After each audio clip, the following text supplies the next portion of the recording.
A very good afternoon and thank you for joining us on Live at 1. I'm Michael Njenga. Now, a 7-judge Supreme Court bench has started hearing of a petition by Mary Wambui challenging her ouster as Othaya legislator. Wambui's lawyer, Cecil Miller Jr., as well as IEBC lawyer Peter Munge, want the Supreme Court to overturn the Court of Appeal ruling, arguing it overstepped its jurisdiction by focusing on matters of fact instead of matters of law.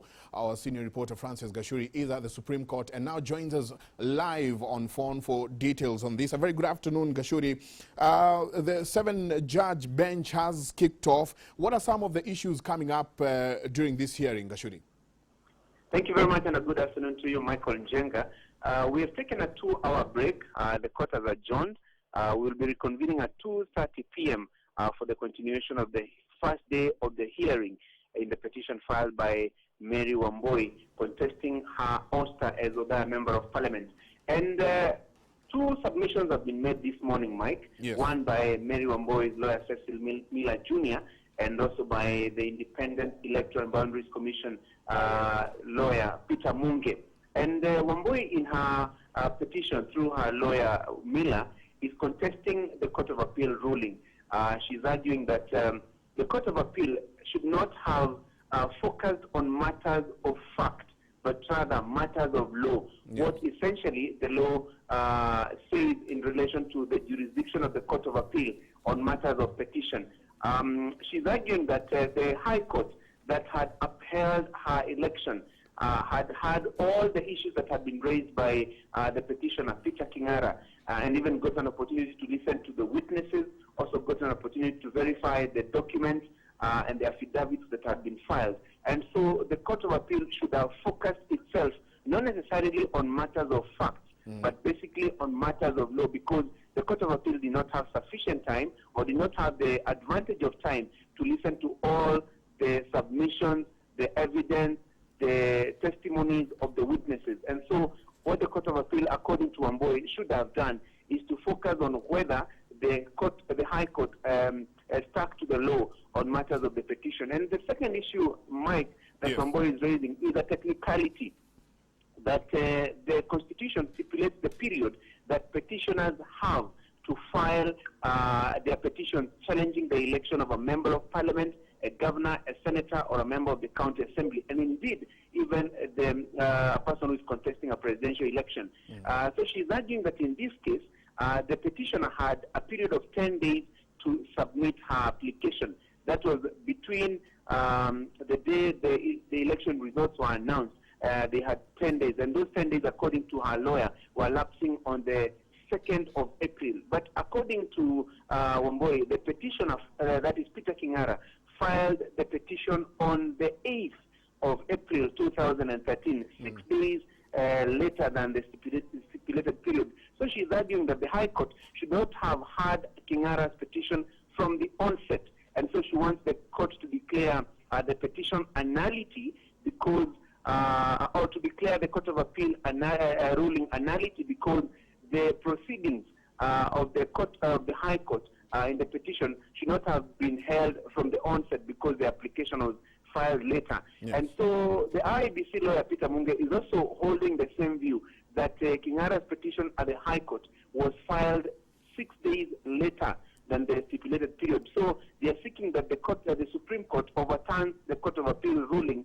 on a technicality. So those are the issues. But Kingara's lawyers have not yet submitted, yes, and they will be doing so from 2:30 p.m. They have asked for 2 hours to make their submissions, and the Supreme Court has granted them that period. So from 2:30 to about 4:30, we will be listening to Kingara's submissions, yeah, in relation to the petition filed by Mary Wambui challenging the Court of Appeal ruling, declaring her seat vacant.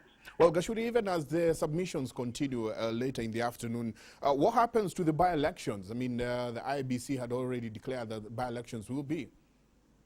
The past week, Mike, on Thursday, the Supreme Court, through its Vice President, Justice Kalpana Rawal, shared the by-election pending the hearing and determination of the Supreme Court on the petition filed by Wambui. So as it stands now, Mike, yes, it doesn't look likely that tomorrow the people of Othaya will be going back to the polls, because if they want to, the electoral body IBC ought to have had sufficient time to prepare the ballot boxes, ballot papers, supply them to various polling stations in the constituency. And all this ordinarily happens a day before the by-election.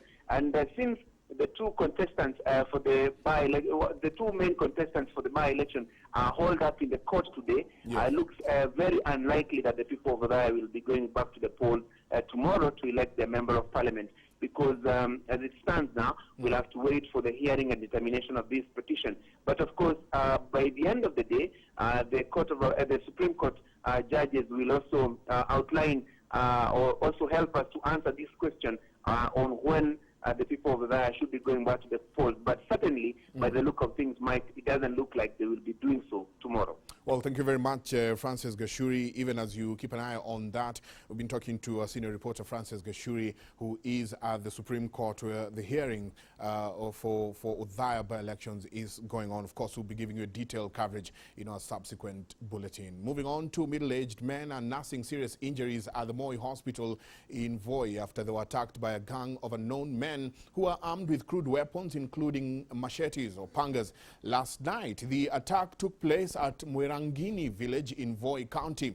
The victims are said that they lost their phones and cash during the attack. Most of them suffered injuries on their legs and hands. Police say they have launched a manhunt for the attackers. Kusafiri nene nichukue chepe ya kufanyia kazi kijiko sped. Nimwachie yule maana kuna kazi alikuwa aende afanye. Sasa tukakuja paka hapo maana ilikuwa kuna store, ilikuwa kwa store nyingine hapa. Tukakuta hiyo store imefungwa. Sasa sisi tukaamua baada kuregena ile njia tupite na njia juu, njia moja tuseme ni corridor upande njia chini na njia juu. Tukazunguka tukapita na njia juu.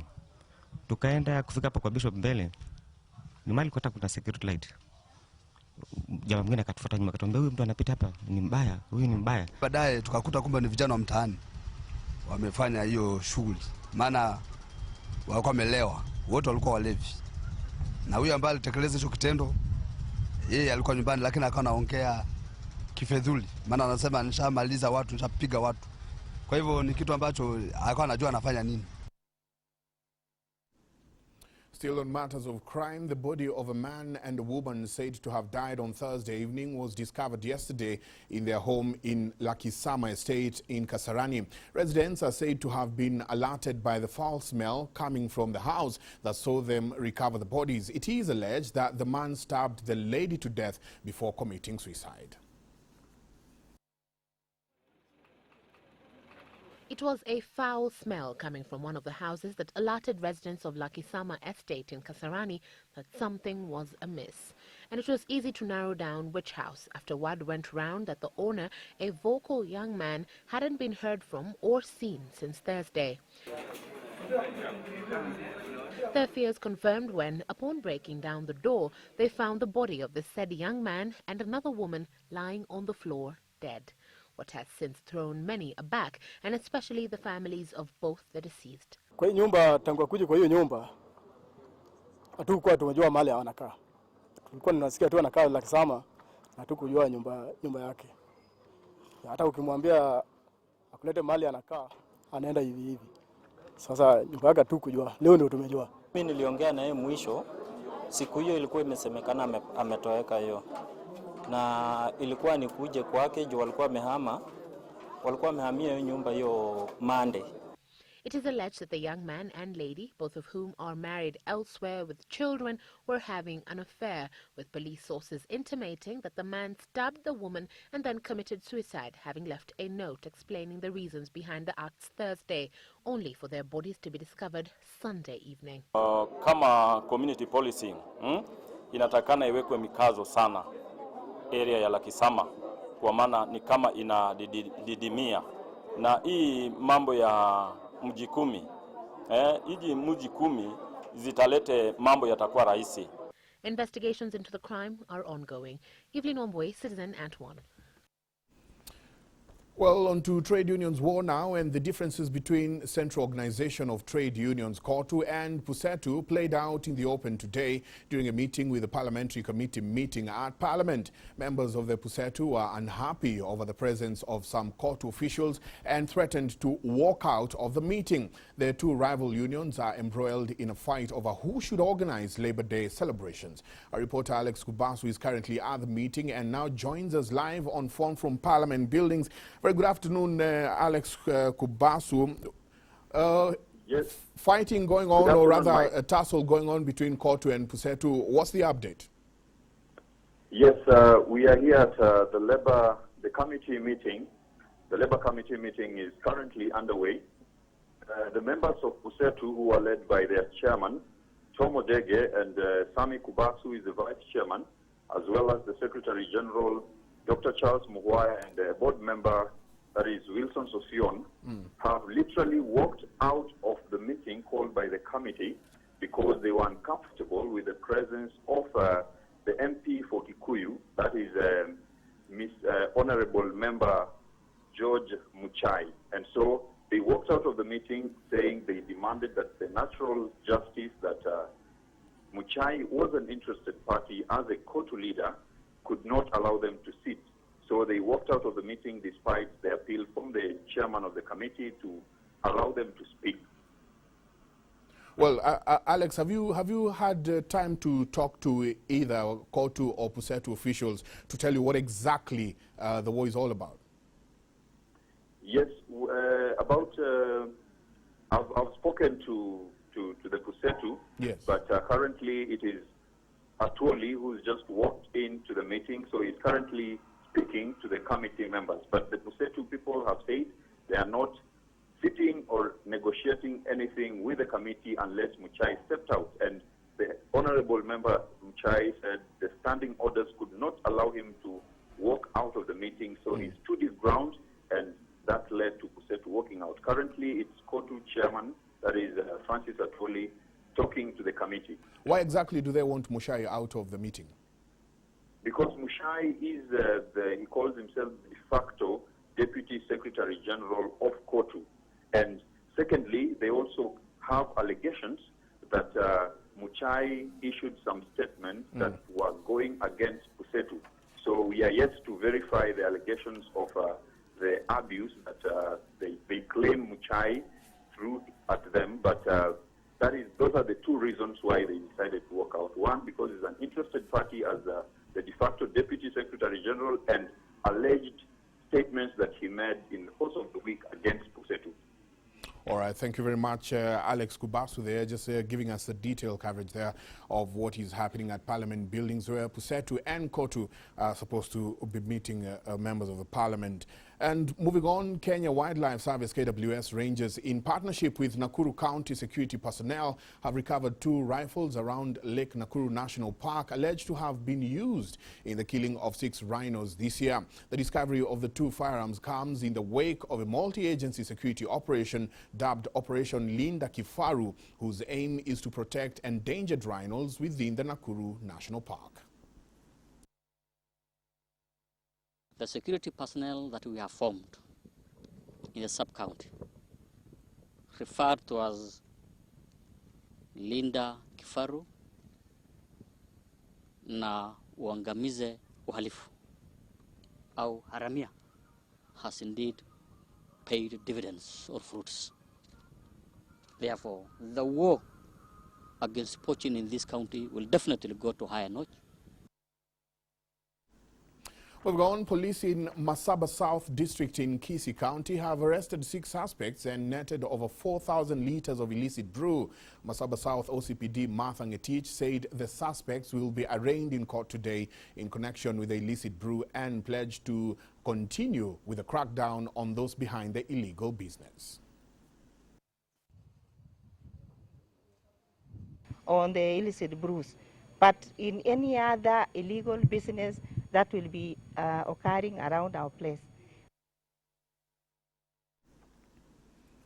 Now, Kakamega Senator Boni Halwale has condemned the ongoing fighting in South Sudan between two local tribes over the country's leadership. The fiery senator is now calling on the President Uhuru Kenyatta and Uganda's President Yoweri Museveni to step in and end the fight. Mukami Chaka with the details.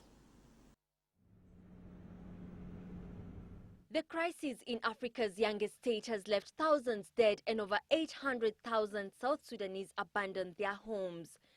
The killings saw Kenya send over 300 troops to the war-torn country, and now Kakamega Senator Boni Halwale wants President Uhuru Kenyatta and his Ugandan counterpart Yoweri Museveni to take action and evict families of rich Sudanese leaders in their respective countries if they don't stop the fighting.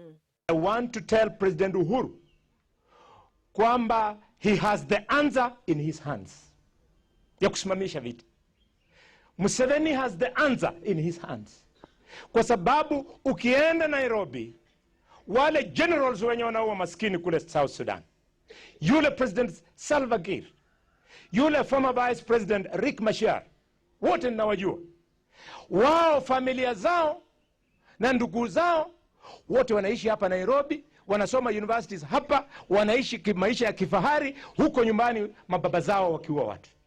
I want to challenge President Uhuru na President Museveni, kwa maana wengine wako kule Kampala, wamwambie Salva Kiir na generals wake wenye wanaua maskini, wacha wachukue hawa watu wao wapeleke huko, ndio wajue maskini akikufa huko hata familia zao watauawa kule South Sudan. The fighting in South Sudan has continued despite the signing of an agreement in Addis Ababa, Ethiopia, for the cessation of hostilities between the warring groups. The fighting is now being regarded as genocide, owing to the large numbers of people killed in the conflict. Mukami Chaka for Citizen Live at 1. Well, thank you very much, Mokami. Of course, hundreds of people dead in South Sudan, thousands displaced, others don't know where to go. Some of them are really living in very, very bad conditions. And to just bring some, shed some light this afternoon on what is going on there, there's a motion that has been is being pushed to make sure that something is done in South Sudan. And joining us this afternoon is Agostino Neto, Member of Parliament. You are very good afternoon. Thanks, Michael. And thank you for joining us. I appreciate it. Well, the situation in South Sudan really is becoming worse by the day, and there is a motion that is coming up to send troops into the country. Bring us up to speed on this. I think what has happened is already Parliament has already passed, I think on Thursday last week, yes, a motion that was sending in extra peacekeeping force to South Sudan. Yeah. But of course, you know, that was within the auspices of the IGAD agreement. Members of IGAD, Kenya being a party to it, was supposed to send extra peacekeeping forces. Kenya did send an extra 300. But that is not what the motion will bring up tomorrow.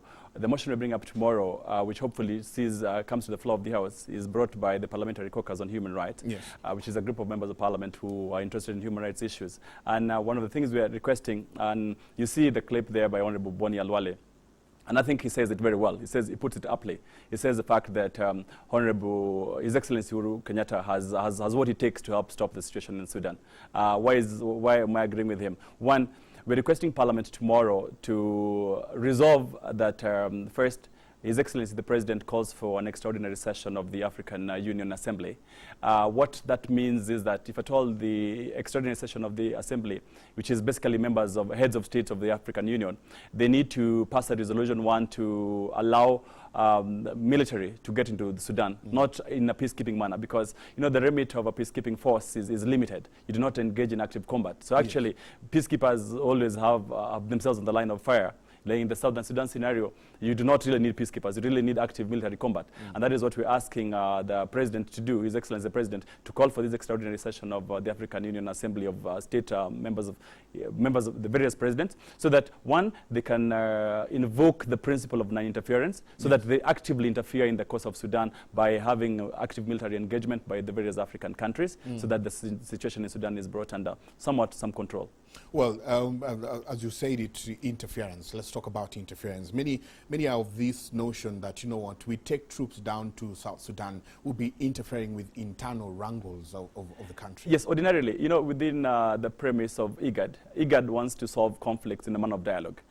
You've already had reference to the cessation of hostilities agreement, which was signed by the various parties on 23rd of January. Now, essentially, what the cessation of hostilities agreement was saying is that we will keep our troops within the regions where they are. We would want to find a mutual way, a friendly way of resolving this conflict, because, you know, the conflict is between the president and his erstwhile former deputy president, who are in conflict over how to govern Sudan. The both of them have agreed that there was need to cede hostilities. That was as early as January. But what we've seen right now is that we've seen the level of hostilities move to the level of genocide.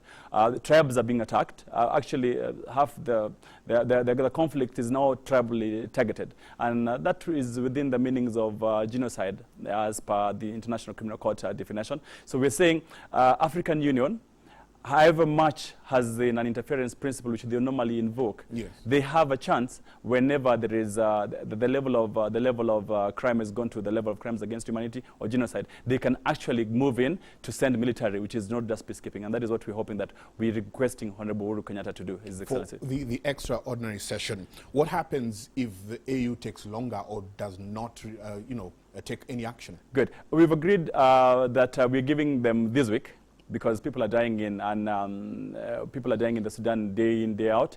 If the extraordinary session of the African Union cannot be called this week by His Excellency Uhuru Kenyatta, we will be by end Monday next week, right to the Prosecutor International Criminal Court to issue warrants of arrest for the prosecution of Honorable Salva Kiir and Dr. Riek Machar, because the crimes are crimes against humanity and genocide, which is within the meanings of the International Criminal Court constitutive document. And the prosecutor cannot sit down and wait. Once we've written to her, we're hoping that she'll be moving into to act. But the other thing we're also doing is we're lobbying the president, and I'm happy with Honorable Boni Halwale. He said clearly that the perpetrators of genocide and crimes against humanity, they have their families living very well in Nairobi. They're having coffee at Java while the people in the Sudan are dying. So one of the things we're requesting the president to do in a separate letter, which has nothing to do with the extraordinary session calling, is to request that he deploys or orders for extradition of the families of Riek Machar, families of Salva Kiir, so that they also go to the Sudan and appreciate what is happening there.